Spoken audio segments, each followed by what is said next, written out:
Okay, so we're tasked with finding the product of these two matrices. And if you watched the video right before this one, we uncovered a fundamental theorem per se, that if two matrices with two given dimensions are being multiplied, this is what they should look like, where it's the row times the column. And in this case, the theorem, there's no numbers, it's fundamental. And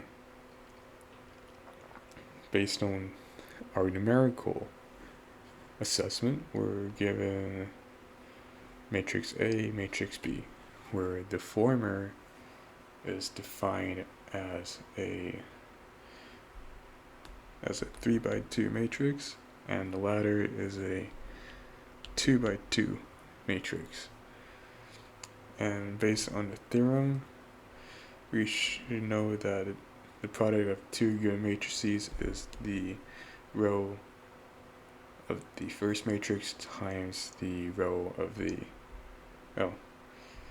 it's multiplied by the column of the second matrix.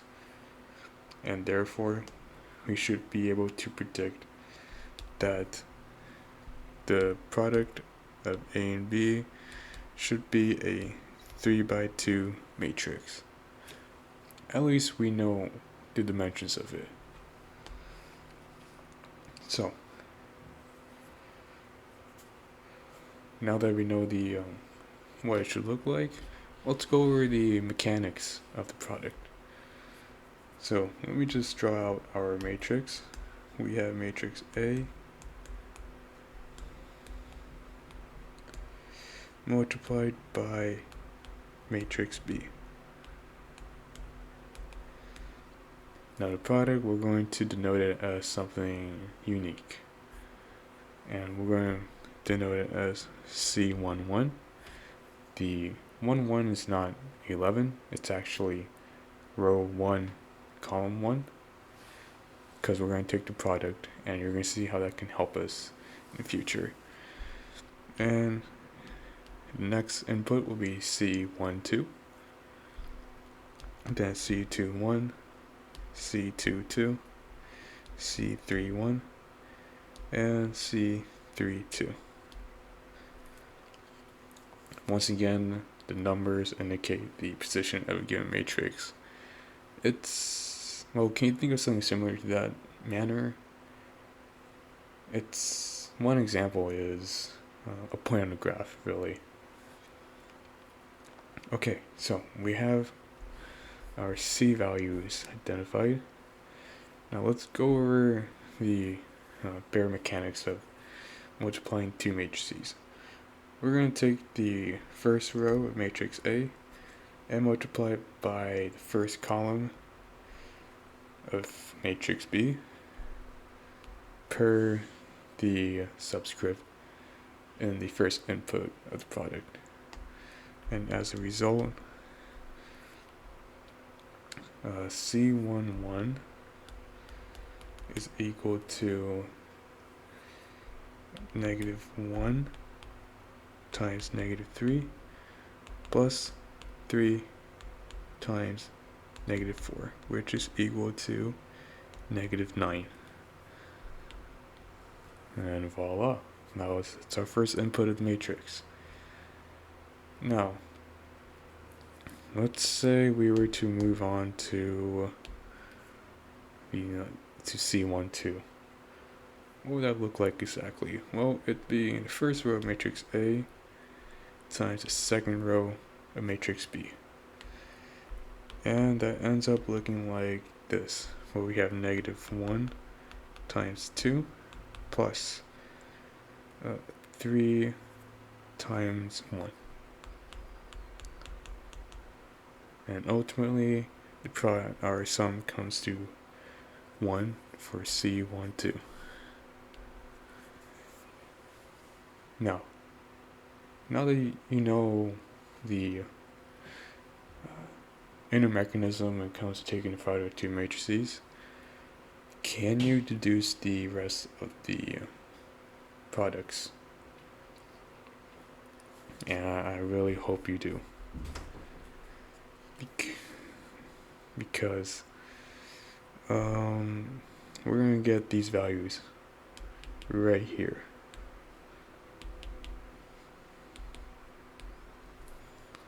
And that is if you pause the video and basically rinse and repeat the process again. Yeah, that's the right product.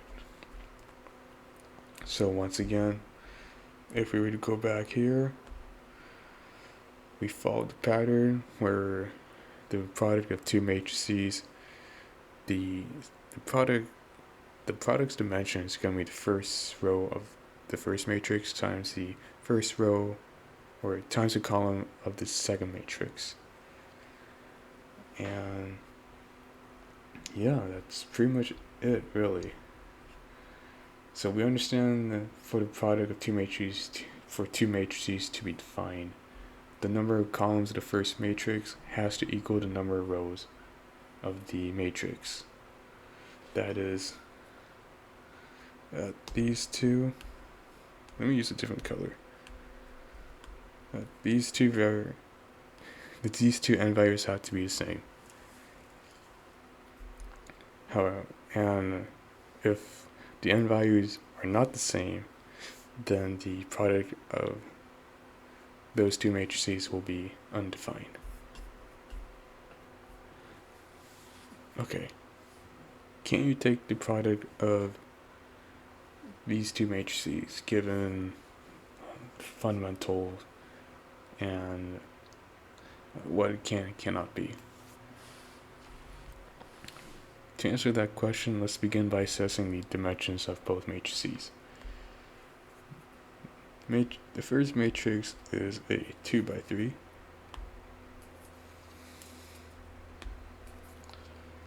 And the second matrix we know is a 3 by 3. Okay, so let's keep that noted. And we know the column of the first matrix has to be the same as the row of the second matrix. And we have that. And what's left is the first row of the first matrix and the, it's just the row of the first matrix and the column of the second matrix. And we know that it is going to be, through multiplication, it's going to be a 2 by 3 matrix. So, a product for this problem is possible and it is defined. What's next exactly? Well, once again, it's always the first row times each individual column. And once you get through all the columns, you move to the second row of the first matrix and you repeat the same process for each individual column. As a result, we have 1 times -2 plus 0 times 1 plus 3 times -1. Plug that into your calculator, see what you get, and it should be -5. Sweet. Let's do that again. We got the first row multiplied by the second column this time. You can plug that into a calculator and you should get 7. And then repeat for the third column. Sweet. That's the first row, the product out of the way. Let's move on to the next part, where we grab the second row of the first matrix and we multiply that row vector by each individual column vector within the second matrix. It's the same process, don't worry. As a result, you get this matrix right here. And there you go. We got one example out of the way. Let's move on to more. Well, let's dial it back a bit with this next example. Okay, here's the next example, and I hope you guys know the dimensions of the two matrices. They're both the same, so is it defined? Does the product between these two matrices exist? I hope you're thinking yes. So, once again, first row of the first matrix times each column vector of the second matrix. We should have 3. Grab the first row again, multiply by the other column vector, you get 4. And then we can move on to the second row of the first matrix. Multiply by each individual column vector within the second matrix, you get -2 and 5. Now this next one I'm going to toss in this little bonus for you guys to do by yourselves. We have 1, 1, 2, 1 for the first matrix, and we have -1, 2, 1, -1 as the second matrix.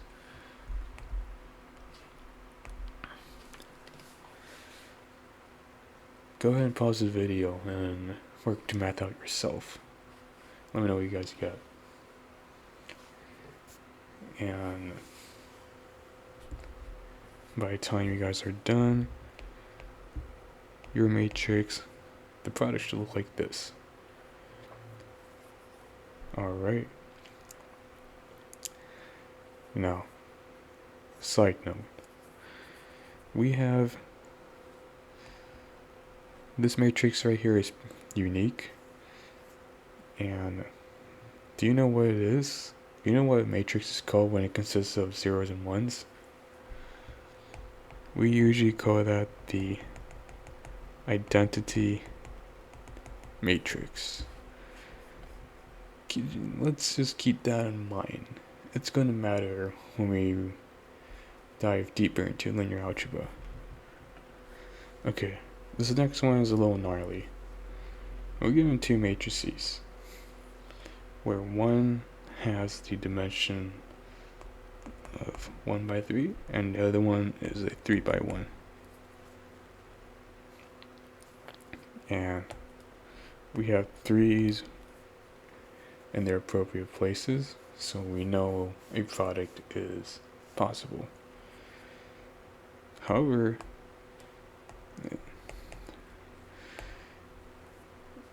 with that being the case, does that mean that this product is a 1 by 1?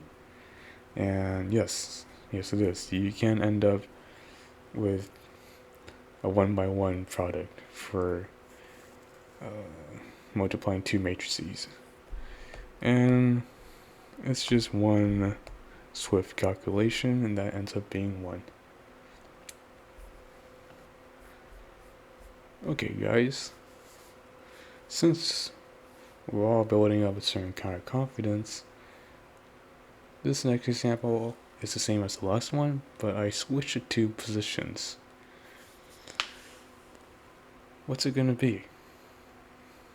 And remember when we would multiply two integers and the commutative property would apply such that the product would be the same regardless of where the numbers are?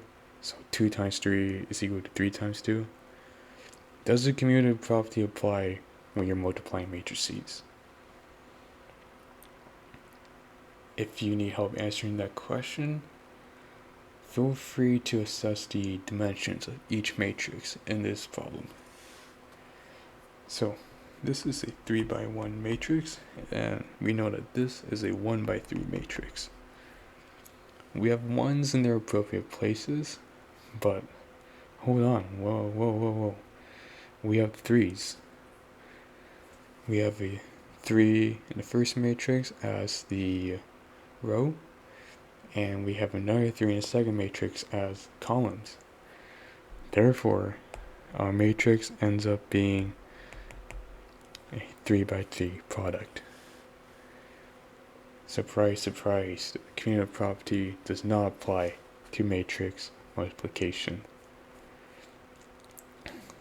And yes, this does mean it's going to require some tedious math, but if you have a fancy calculator that does matrices, we can easily just plug it in and we get these values right here. And there you go. We learned something today. Okay, in this example, I'm going to be a little nostalgic here and take us all the way back to systems of linear equations. So, this is what our fundamental systems of linear equations look like, where the subscripts are denoted as the position of each input in the matrix or system. Can we convert this into a matrix equation such that the product is equal to the b values? And if so, how do you do it? Go ahead, pause the video, give it a shot, and let me know what you've come up with. Because, well, if you didn't figure it out, that's okay. We're going to do that. We're going to do it together. Don't worry. Okay. So here's our system of equations. We are going to convert this into an augmented matrix. So we have A1, 1, A2, 1, A3, 1, and again, you guys are seeing the pattern. Well, at least I hope you guys are. We have this matrix, and then if we grab this matrix and multiply it by each x value with x1, x2, and x3, the product should yield our b values.